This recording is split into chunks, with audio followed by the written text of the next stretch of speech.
Okay. Welcome everybody. Thanks so much for joining this first session of this webinar series. We're really kicking off really the second iteration of this webinar series. By popular demand, we were asked to bring this back. This is really our second take at it. And I think we received some really positive feedback from the first one. So, you know, those of you who have been part of the first series, I sincerely hope you'll be learning something new. I'm sure you will. We'll be including some new stuff into the webinars going forward over the next 6 sessions that we're together. And yeah, and those of you who are new, thanks so much for joining the session. I'm sure you're looking forward to learning a lot about Office 365, about learning more about the future of work, which we're really going to be focusing on today, and more about how you can leverage these cloud applications to their full benefit so that you can ultimately get value from them, both in your personal life and in business. Okay, so I'm going to hand over briefly to Daniel, just so that he can do some introductions, and then we'll really get stuck into the content for today's session. Thanks, Daniel. Great, thanks, Eric. And I guess firstly, I think, you know, one thing that makes us quite different at Solid is, and most of you would have known this if you've interacted with us, it's we're human, not robots. That's our unique positioning. So I'd like to first welcome people that I don't know. Jeff, welcome. I don't think I've met you before. Stephen, I think Joe, thank you for coming. Ikram, thank you for coming. And Lal, we've met, and thank you for coming. A lot of Solid Systems people as well. So welcome everyone. And I'm just going to give you the opportunity. Anyone who would like to speak can raise their hand. They'll have to unmute themselves, which is the button next to the video. There's a little unmute button. Would anyone like to just provide any guidance to Eric and myself? Is there anything that you'd like to get out of the session? You know, the session is an introduction to the future of work. So is there anything that you would specifically like to get out of the session that might be valuable specifically to your environment or to your business? So I'll give you the opportunity to raise your hand now, and we'll wait about 10 seconds to see if anyone wants to comment.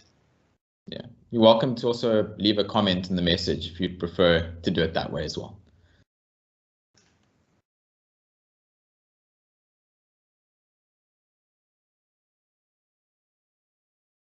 Okay, doesn't look like there's anything, so you're in our hands. So let me maybe just start off by telling you a little bit about these webinars and Solid 365. So, you know, we started this business 16 years ago. It was a very different landscape.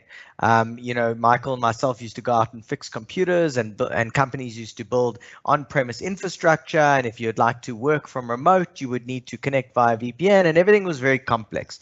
And over the last couple of years, the tools that have been developed have really changed the way and enabled people and businesses to work in a very different way. And Solid Systems has really, as part of our strategy, is growing the adoption of these technologies. And Solid 365, which is it's a product which we've launched, which not only looks at your licensing for the product, but it also looks at the support, and even further than the support, how do we allow our customers to maximize and adopt these little products and services that are all part of Office 365, which are built in, you're paying for them anyway.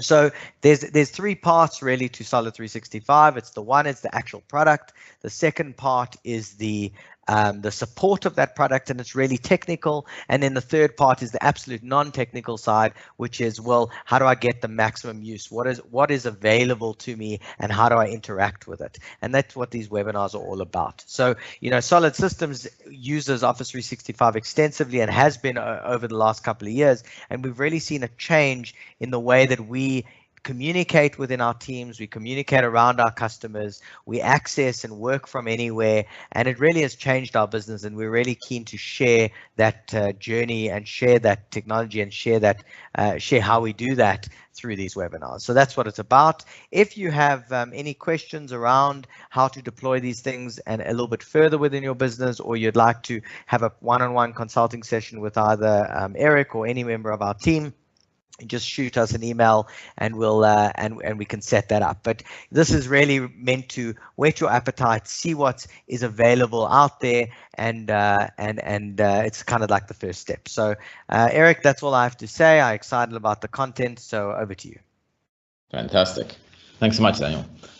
I'm sure, yeah, if all of you would agree that, I mean, this organizational culture shift in terms of what technology is allowing us to achieve within business is significant. And I think the important thing is a lot of us obviously are resistant to change, us included. But it's really, once we understand what is the value that we can actually achieve out of the services that are around us, that resistance to change, we can get over that hurdle, because we realize that something that we've been doing in a specific way for so long, and we think, okay, well, this is the best way because we've been doing it for so long in this way. And we suddenly realize, oh, wow, this has really opened up something for us to do it far, far better. And so that's what we're really hoping that'll help, that we're hoping will really unlock in your mind, that some of these things will actually come to mind and you'll say to yourself, wow, okay, you know, this thing is something I never thought of before. How can we deploy this? How can we use this? How can we use this to even facilitate engagement both internally and externally? Okay, so I really hope you enjoy and that you'll stick around with us for these next 6 sessions. Thanks.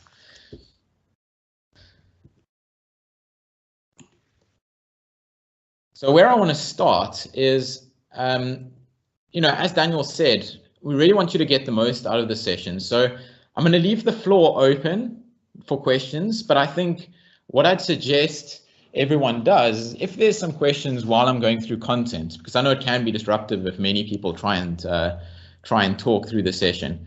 If I could just ask you to type those messages into the chat bar, which should be at the top right. So you'll be able to find that if you look on the Teams window, right at the top right, you'll see like this, basically it looks like a little message, like a little message bubble. You can click on that and you can actually type any of the questions that you have in there. And I have no doubt that one of the solid team, one of the solid team members will be able to actually assist you and guide you around that. And I'd be, you know, happy to actually look at some of those at the end of the session as well. So we can look at some specific scenarios and those questions at the end. Okay, and look, ultimately, please do share. I think we have a lot of experience working in the markets with different customers, different customer requirements, different customer needs. And because of that, we've been exposed to many of these different questions. So we're very happy to share our experience that we've had with this, both challenges and successes, so that you can know what are these challenges that we might face, what are the successes that we might gain through this digital transformation and through this future of work journey that we're all on. Okay, so please do ask those kind of questions. We'd be happy to share our experience in that regard. Now, the first place I really want to start is, I want to start on a question that we get really, really often, which is my information safe in the cloud? Now that's, I think on the one hand,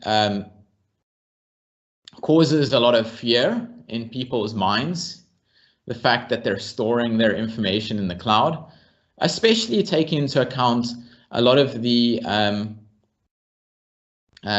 damaging news reports that have come out about, I guess, corporate companies and clients, you know, doing being negligent with your data. But the reality is, I think if you're considering storing your data in the cloud because of the benefits that you foresee obtaining out of it, the big question is it safe?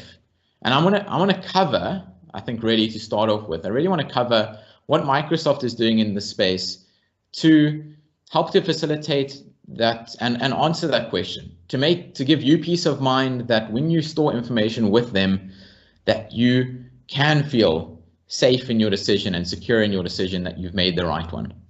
And I think the first place I would want to start with is drawing a comparison between storing your information on premise in your office and storing your information in a central location in the cloud.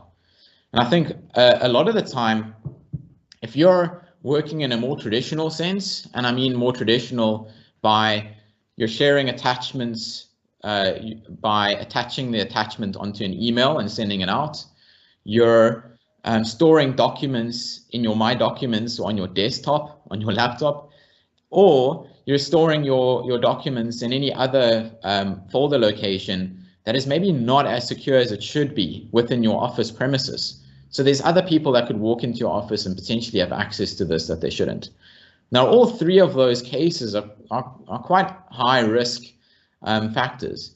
And I think Office 365 really helps to protect those. And if I talk first around really protecting your email attachments, a lot of companies feel, there's a big risk around sharing a copy of this document with people outside the company. Now, there is a risk of obviously data leakage and data loss because of that. And many companies have felt the effects of that. So having a secure location where you can actually secure this and make sure that content is actually shared via links so that you can ensure that you maintain ownership of the content versus sharing a copy of it, I think is an important first step, regardless of whether that's facilitated within a Microsoft platform or not. But if I speak to specifically what Microsoft is doing, one of the important things that Microsoft is doing to protect your data is that they have deployed a full-time staff of red and blue team. They're called the red versus blue team in Microsoft. And during my time working for Microsoft, I knew some of these colleagues, obviously now subsequently my ex-colleagues. But these guys are essentially white hat hackers. Their job is to hack Microsoft production infrastructure, whether that's Office 365 production infrastructure. This won't be customer production, but Microsoft production infrastructure or Microsoft Azure. And their job is to actually hack it. So the red team, their job is to hack this infrastructure and to try and get in. Now the blue team has a different role. The blue team's job is to actually protect your information. And now they don't know whether it's the red team that's trying to actually hack into any of the Microsoft services. All they know is that there are a wide vector of people or individuals or bots that are actually trying to attack Microsoft infrastructure, and their job is to protect it. And that's how these guys are incentivized. The red team is paid for finding vulnerabilities within infrastructure, and the blue team is paid for protecting. And I think what this has allowed Microsoft to do over the past 5 or 6 years that they've had this team deployed is they've been able to maintain a security standard in their Microsoft Cloud Data Center that is second to none. And the reason I say that is because no other data center provider currently has got the ability to do this on scale. They don't have the ability, the ability to scale in the ability that Microsoft can. Now, obviously, AWS is nothing against the other platforms. AWS is a fantastic platform, nothing against that. And the same with Google. They run great infrastructure, but I think Microsoft's unique play on security has really done wonders to make sure that their cloud infrastructure and their cloud platform is really secure against those next level threats. So the red versus blue team, unfortunately, I'm not going to show you the video in this session, but what I'll do is when we share out the recording from this, we'll include the link to the red versus blue, and you can go and actually learn more about what Microsoft does in terms of security and securing your Office 365 environment. Okay, and the last point on this, I would like to mention that I think when it comes to storing your data on your laptop or in your office, I think a lot of people forget the fact that none of us have the capability to make sure our own environment is up to speed. I mean, it's up to the security standard that it should be. Why? Well, because it's almost impossible for us to make sure that the updates across the board are completely done at exactly the right time. There's always going to be people that don't run the updates when they should. We also can't make sure that we do a daily audit to see well, what vulnerabilities are there in our own environment? Let alone most businesses being able to do an annual audit, an annual security audit into what vulnerabilities are actually in their environment. But Microsoft does that proactively on an ongoing basis. So having that done automatically on your behalf, I think should give you peace of mind as well. That people are starting to realize that having your data stored in the cloud, if it's obviously with the right provider that provides these kind of protection and has these kinds of processes in place, can definitely provide you with a far more secure platform than you could ever provide for your own company on premises.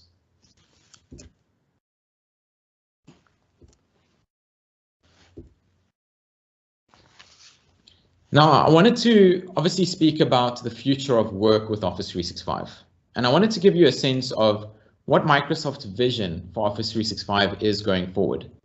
Now, Office 365 was launched about 5.5 years ago now. And so it's been in the market for quite a long time. And I think those of you who are on Office 365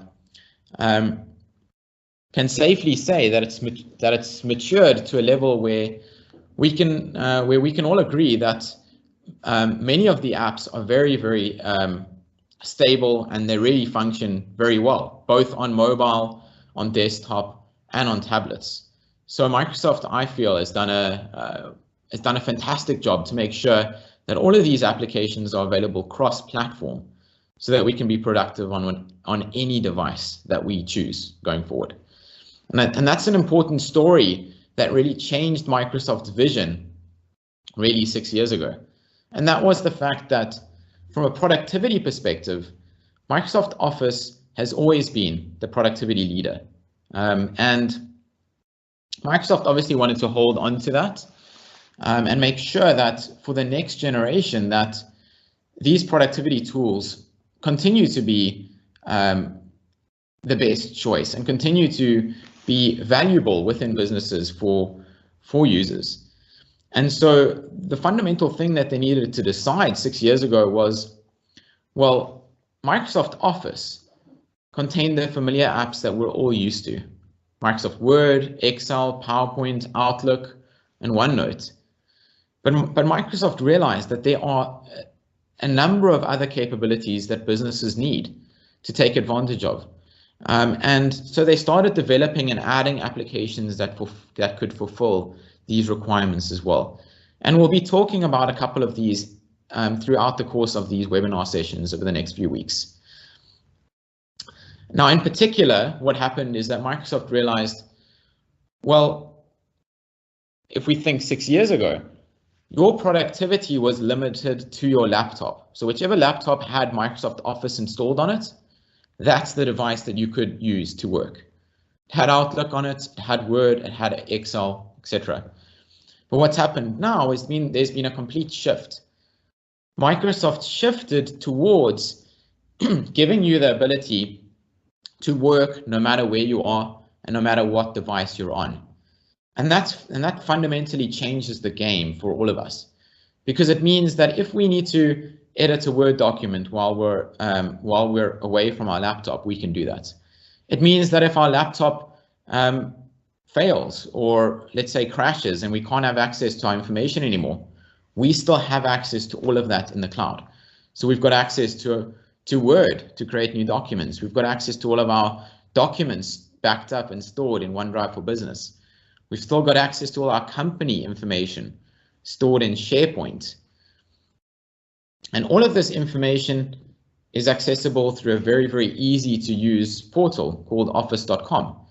So just having the fact that we can remember just one website to actually get access to all of these things, no matter what happens to our device, no matter where we are, I think really helps to facilitate the way we work and helps to facilitate how we access and consume information in our job and obviously in our lives. So I bring up this this particular slide over here because I really wanted to showcase what Office 365 is made of. a lot of companies that we still speak to on a day-to-day basis, and I think many of the users that work for those companies would still see Microsoft Office as a Word, Excel, PowerPoint, Outlook kind of solution. But it's far more broad than that, and provides many more applications that perform particular functions that businesses require. So I briefly mentioned before OneDrive for Business and SharePoint, and the fact that if you're looking for, what I like about this chart is it really aligns up your business need and your objective with the application that fulfills that need.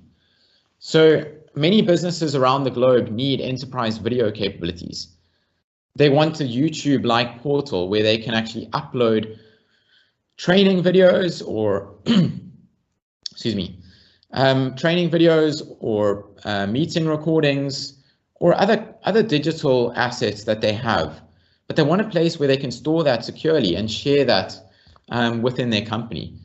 And that capability is actually fulfilled by Microsoft Stream. We look at another example like file storage and collaboration.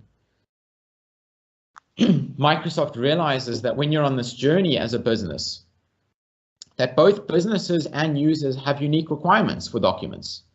Many other services in the market don't necessarily split those out. So having the ability to have shared resources, which are company-controlled resources for documents and files, and also having a solution available for us as individual users, where we can have the ability to back up and store and access our own business files wherever we are when we're traveling on whatever device we're on, makes sense, because businesses need to be able to share files through to departments or to the broader company as a whole. And us as individuals in OneDrive for Business need to be able to individually store our files and documents so that we can back them up and make sure that we can access them anyway. And that's why Microsoft has really taken this dual approach. And I find that really, really positive, because it means that going forward, users have a familiar service to use, because both OneDrive and SharePoint have a familiar connection back into Windows. So using your files connected into Windows, and we'll have a OneDrive session where we'll really focus on this in deeper level. We'll take a deeper dive into that. But it allows businesses to maintain control over their documentation, and it allows users to have peace of mind around their own content as well. So splitting those out. And then lastly, I really want to speak about something which I think will fundamentally change, or is fundamentally changing the future of work. And that is really the business application platform. So this area on the right-hand side here, where we've got Power BI, Flow, Power Apps, and Forms, all of these services form part of what Microsoft is calling the business application platform. And this is where Microsoft has a unique role in businesses. Microsoft's biggest competitor is Google, and Google also creates fantastic apps that businesses can use to actually be productive.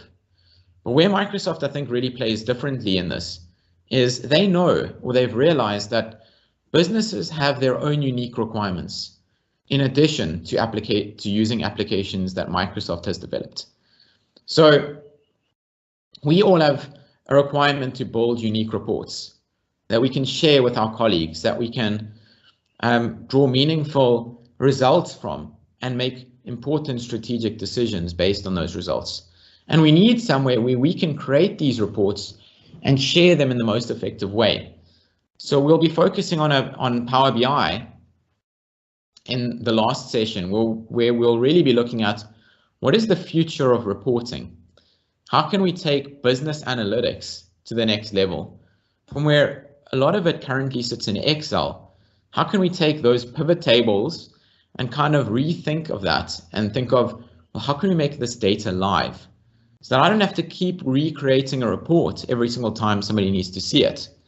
One, we have a report that's got AI built into it and that lives in the cloud. So it's connected to cloud data that as the cloud data changes, or as your data even on premises changes, the report is going to change automatically to show you the most relevant data at that point in time when you look at it.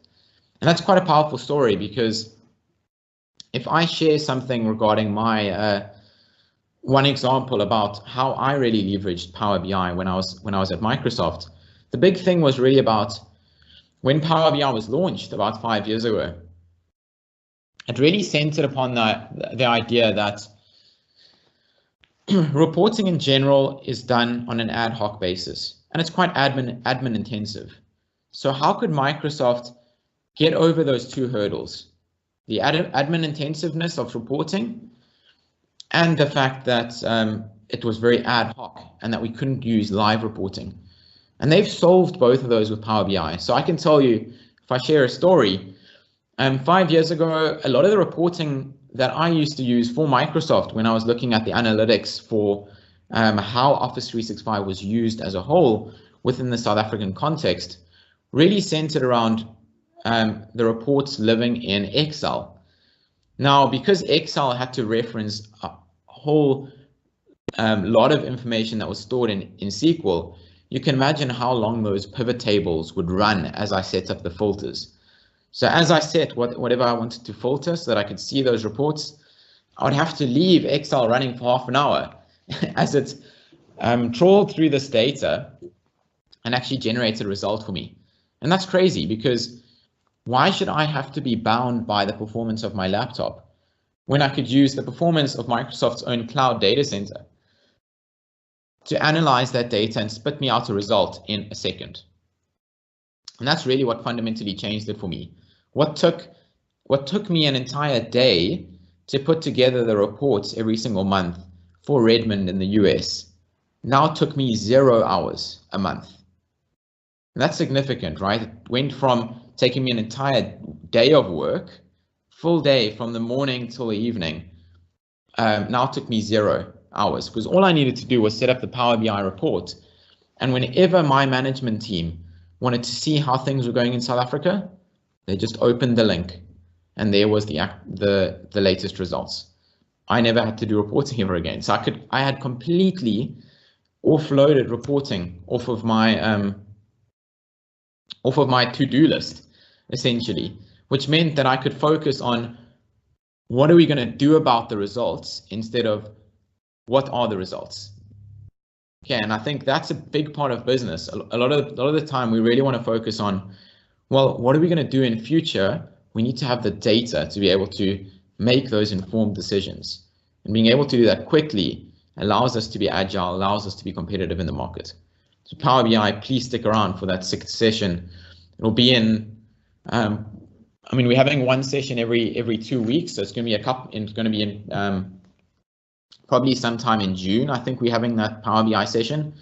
I'll speak at the end of this session as to exactly when that session will be held, which date. Perhaps one of the Solid guys can even put it in the chat box for everybody to see as well. The next thing is really Flow in this business application platform. And Flow is really about digitizing your business processes. We all have mundane, admin-intensive tasks that we do on a day-to-day basis. You know, we check this email, then we have to save the email attachment to this folder, and then we have to share it with our team so that they can have a view on it. That's manual, and a lot of that is done manual. But how about being able to set up a flow that if you receive an email attachment from this company, then automatically create a file in SharePoint and send a notification to the team to say that this file has been updated, and that any of the team can go and look at it. That's quite a fundamental change. And even though Flow, you might think it's insignificant and maybe changes a very small part of the time it takes for you to do that, like saving an Outlook attachment, just think, or just add up how many minutes that takes you over a year, and think of the fact that I could just set up this flow and just have it done, and that's something that I would never need to do again. That's significant. So we're talking about Power BI.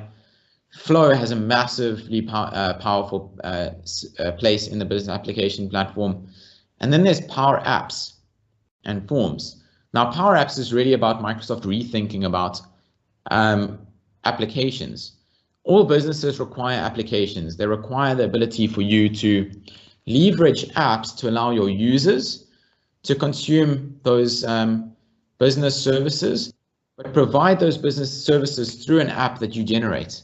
So maybe you've got data that you've got a lot of staff that are on the road, and they're not going to open up their laptop to view this data. You want to have this Power BI report sitting in a Power App, so they could just load it up on their phone and have a look at it, show the client using their phone, and go from there. Creating these apps internally has been a big focus of Microsoft. And one of the big things that Microsoft has looked at in terms of app development is, how can we really make this as easy as possible? Code-free mobile apps. Because one of the most difficult things with designing mobile apps really centers around the fact that programming it and learning how to code this application is very time consuming. But if you can flip it on its head, as Microsoft has done, and said, okay, well, we know where we want to store the data.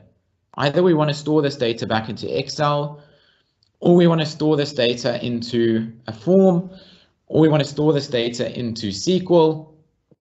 We just tell Power Apps, here's our data, and our data contains first name, last name, cell phone number, email address, those kinds of things.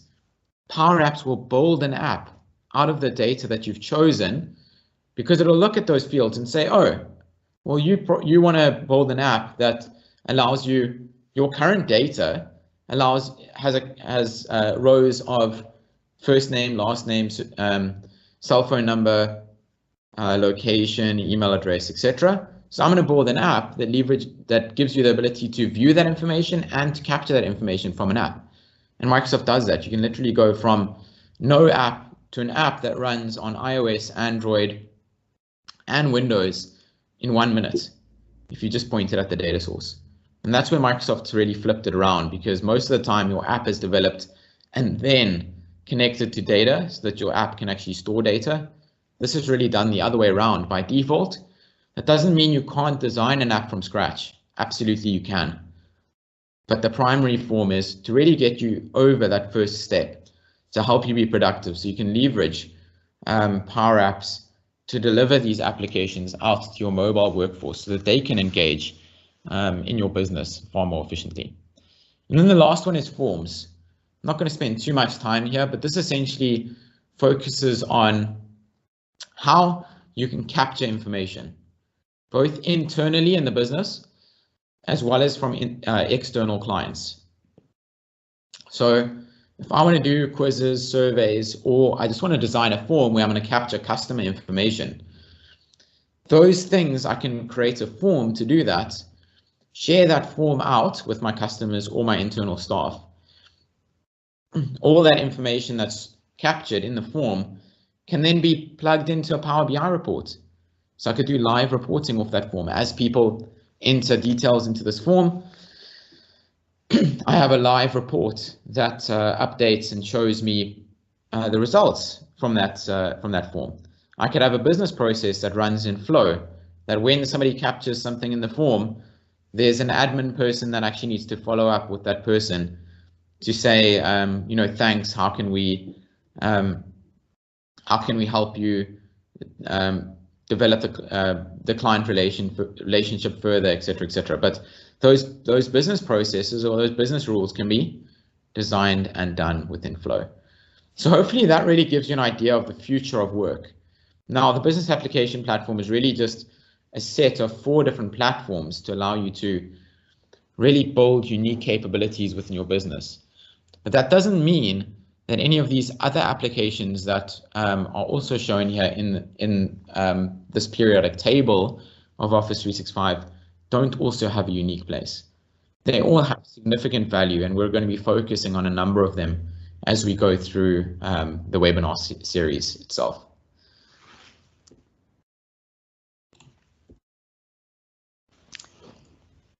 Eric, just before you continue, we've got a question here from Lal. Does Yes. Stream allow you to question users on the content displayed? Does Stream allow you to question users on the content displayed?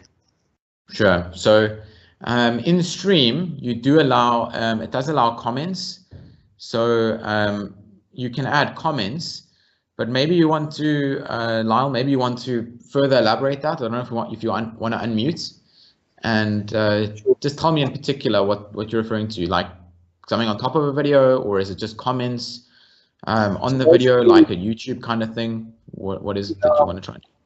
We have, I'm thinking more along sort of a training environment. So induction videos, that kind of jazz, that once they've been displayed, I'd want to know that the users actually paid attention. Yes. And, you know, like an LMS system does. Correct. Okay, cool. Yeah, thanks for that input. That's great.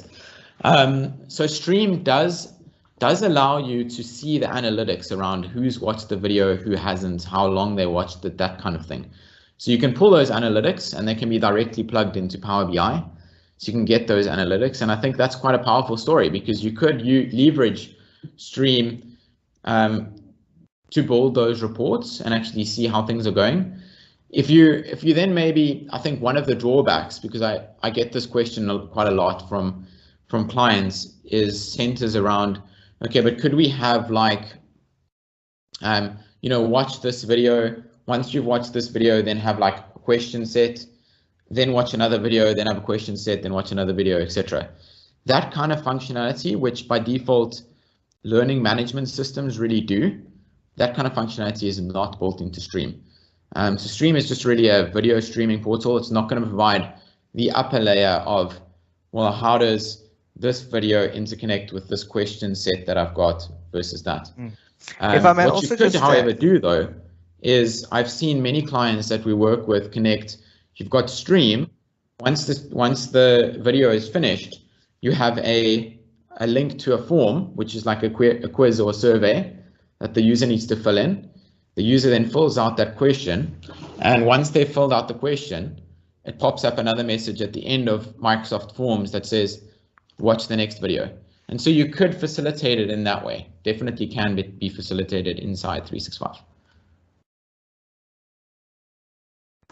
Does that answer your question, Lal? Yeah, that's great. Thank you. Cool. Pleasure.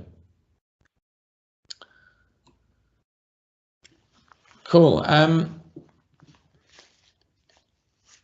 think something that I want to spend a bit of time talking about as well is not necessarily this wider picture around Skype for Business, because what I really want to share is that Microsoft Teams is going to be a really big focus. Well, it is a very big focus of Microsoft's, and everywhere that you see Skype for Business here, Teams will fulfill all of these roles. Now, Teams in this case, and Microsoft actually does need to update this chart. I might update it myself actually, but what's essentially happened is, if I take a step back, maybe that periodic table that I showed you in a previous chart, it gave you quite a good overview of all these applications and services that were part of 365. Now, as you'd expect, there's a lot of apps there. And so many users that come to us would say, okay, but what do we use? But how do we know what to use when? At what particular point in time? So do we use Teams to communicate, or in this particular scenario, or should we use Outlook?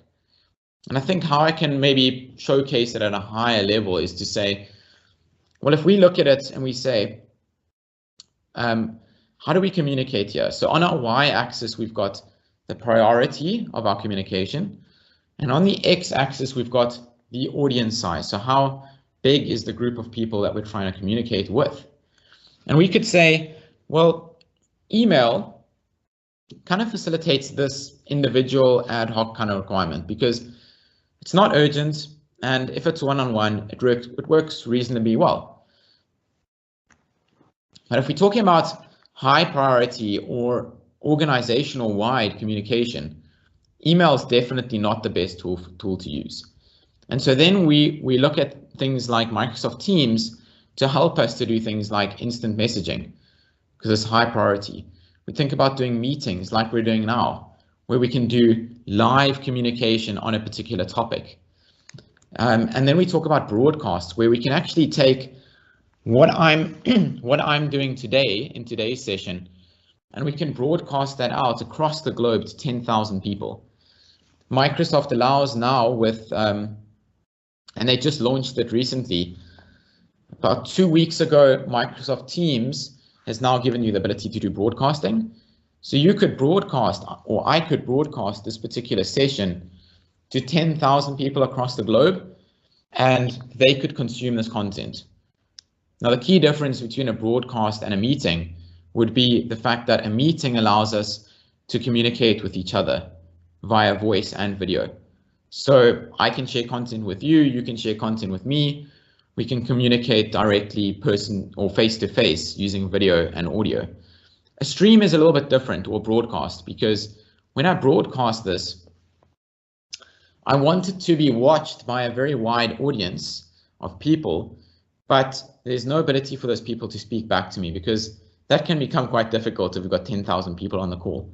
So what happens is that you facilitate the communication back to the speaker via a moderator, so via chats or things like that. And so that's where broadcasting becomes effective, but it works in a very, very similar way to how we're currently doing the session. You just click on the link to join it, and you join the broadcast, and I share content in the same way as I would now.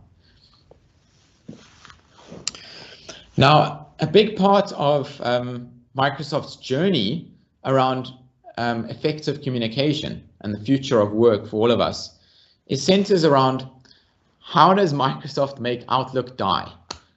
And you might be wondering, okay, well, that's quite a strange thing for me to put out there.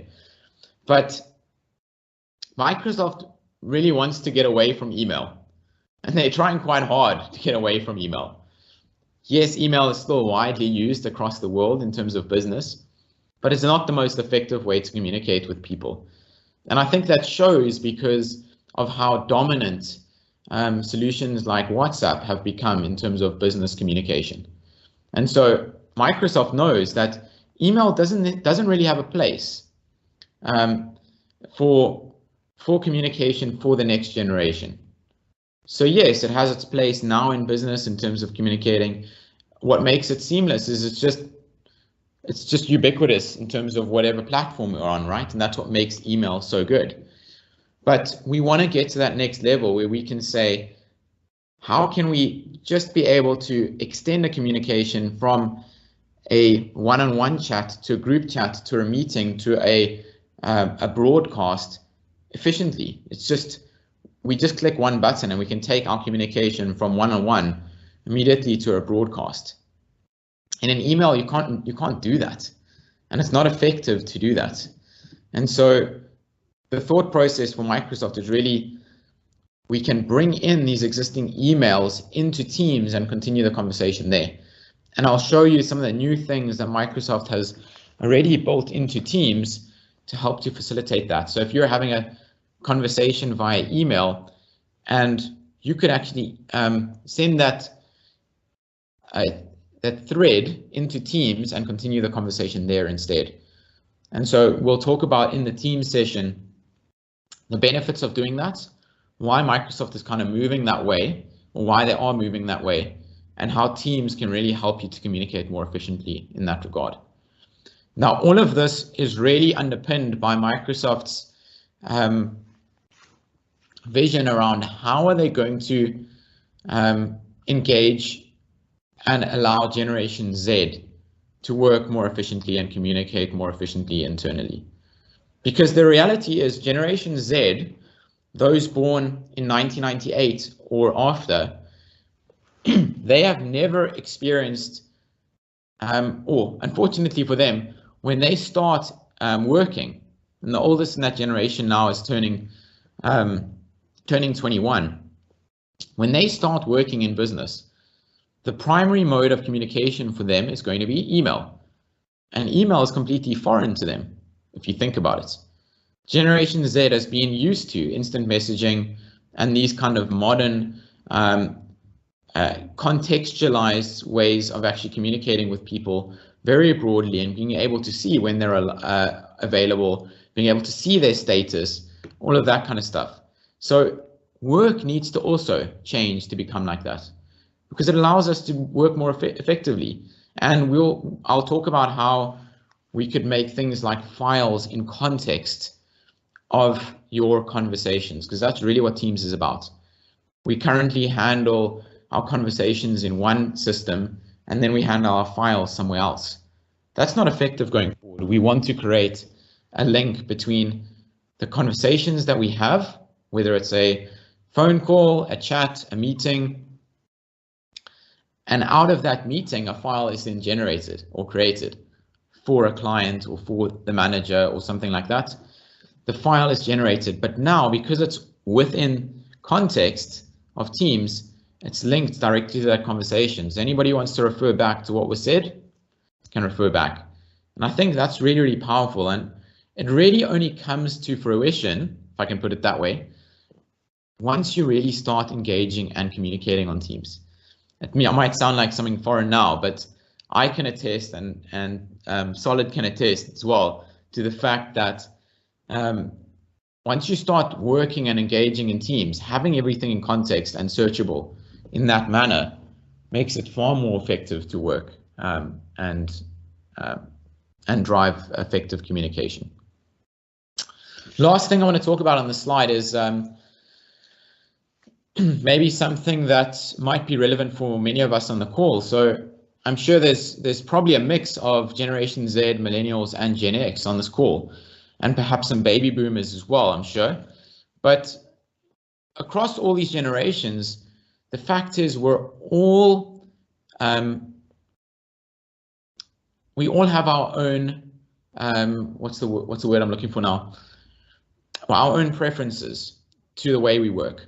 And so some of us prefer email, some of us prefer working in Teams, some of us prefer sharing files in a particular way. And that's based on how we were brought up or what we're familiar with. And so changing that can be quite tricky. But I think what both millennials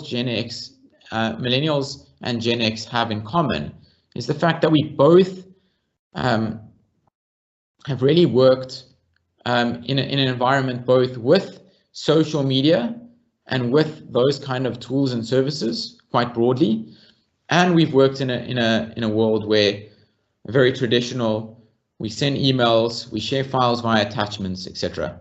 And because of that, we've got quite a nice view on both sides of the spectrum.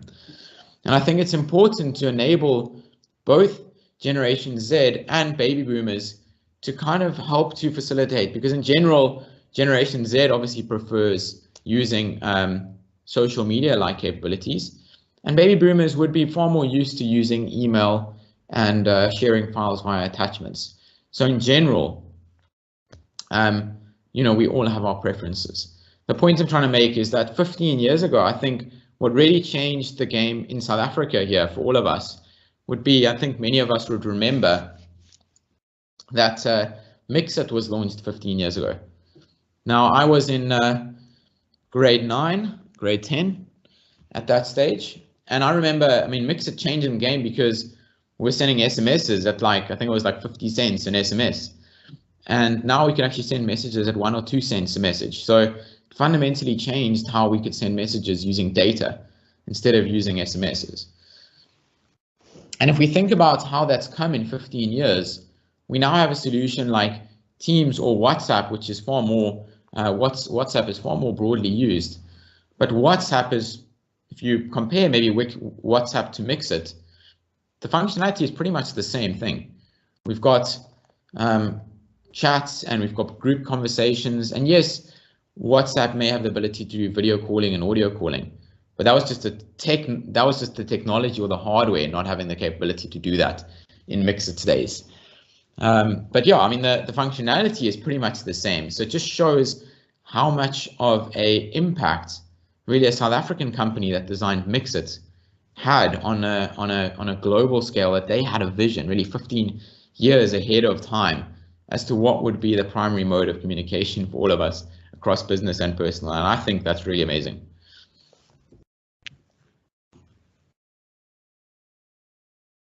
Cool. Now, apologies, this last line I did in it by mistake.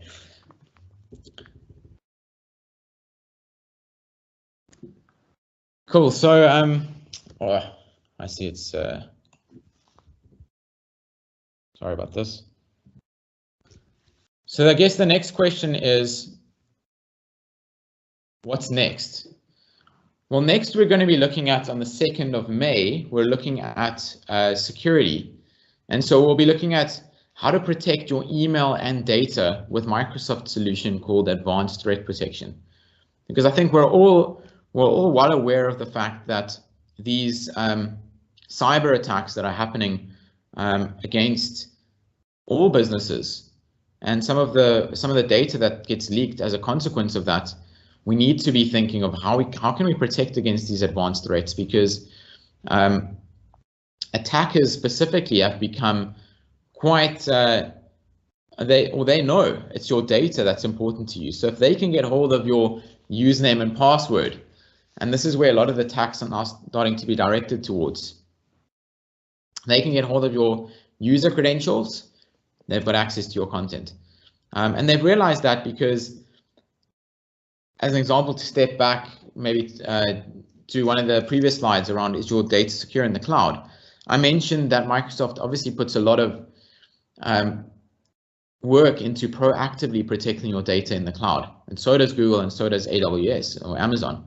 But what these phishing attacks are starting to do is they know that they've got really no chance of getting in via a firewall or attacking infrastructure or the data center that way, because Microsoft and Amazon and Google are protecting the data centers in that regard. But what they've realized is, well, if they can get hold of your user credentials or your data on your laptop, and that's why we have things like phishing attacks on the rise. We see a lot more emails around that now. We also see a lot more emails around things like ransomware. So malware, and in particular ransomware particularly, has also seen a significant rise because it's all about data now. And so having your data in the cloud already protects you from ransomware, and we'll talk about that in the OneDrive session, so stick around for that. And advanced threat protection on the 2nd of May, we'll really be talking about how advanced threat protection protects you from things like phishing, malicious links that take you to a fake website, and more. So stick around for that.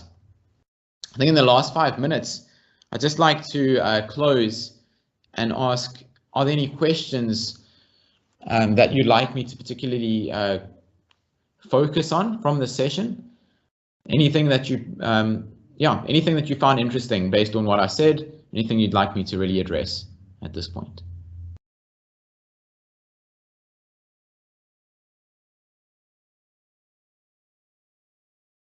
Cool. I'm just gonna change back to the, stop sharing here for a moment.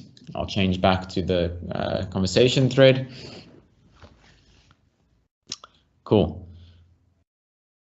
So yeah, are there any questions from anybody on the call? Okay, if not, that's fine. I know that I've probably given you quite a bit to think about, but I look forward to seeing you then in the subsequent sessions, and especially in Mario. Okay, thanks. From what I can see from this is that it will revolutionize the way we communicate. I don't know if I'd be so harsh to say it will. Obviously, Microsoft is hoping that it will, and I'd agree that it does revolutionize the way that that Microsoft is trying to make the communication. Thanks, Daniel. I'll come to you now.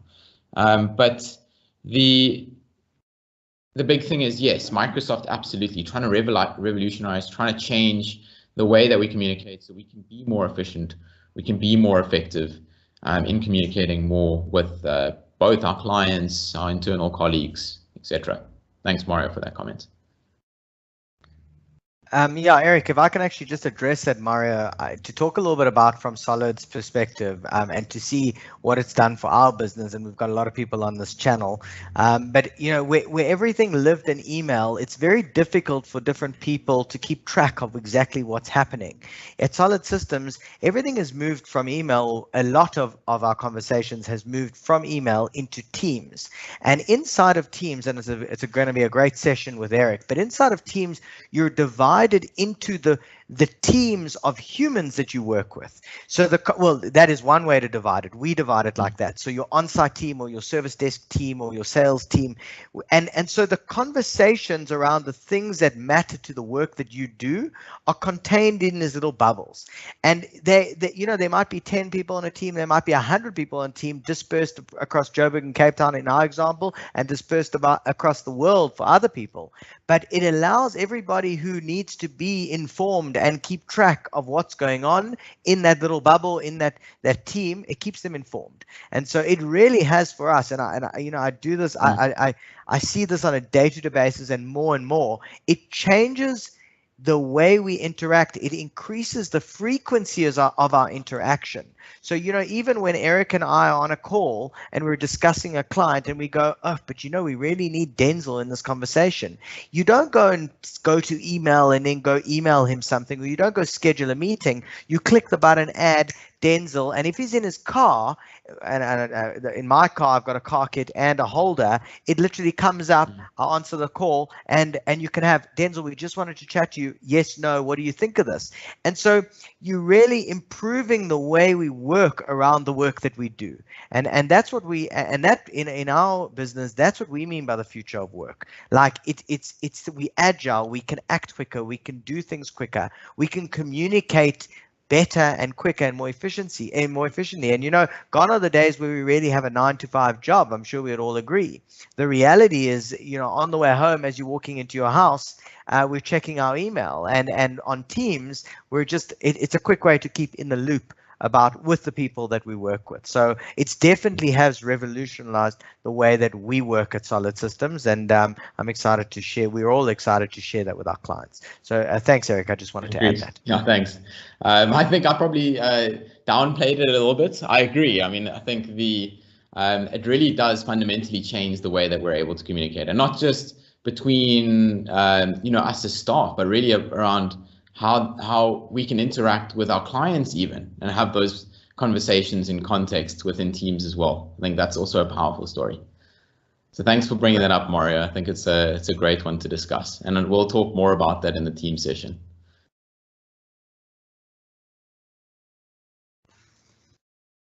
Cool. I wanted to find out, okay, so yeah, 27th of June. Thanks, Daniel, for saying that. That's really the Power BI session. So, okay, so definitely stick around for that one. Some great stuff that I'm going to show you there. Great. So maybe I'll just close off the session for us, Eric. Thank you very much for all the people that joined.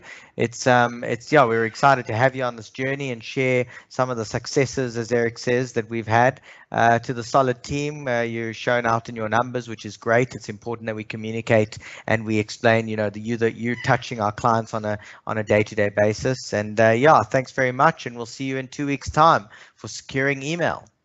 Great. Thanks so much. Cheers. Thanks, everyone. Bye-bye. Enjoy your long weekend.